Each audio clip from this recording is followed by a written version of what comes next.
Ako si Rida Faith A. Angel, 18 gulang mula sa Cabadbaran City, Agusan del Norte.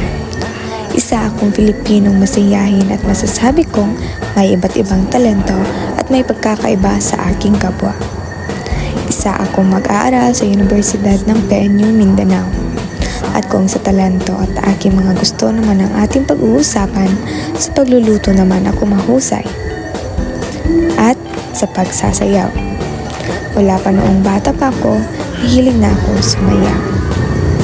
At higit sa lahat, ang pagtulong sa ating kapwa at paggawa ng mabuti para sa pag-unlad ng ating bansa. Masasabi kong hindi din ako perpekto, may mga araw din na nakakaapekto, ngunit pinapakita ko pa rin na kaya ko at masaya ako dahil wala namang kulang sa akin, hindi lang talaga tayo perpekto.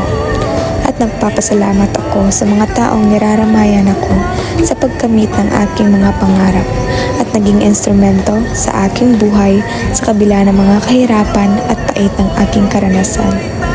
Kaya, Pinoy ako at may pagkakaiba tayo.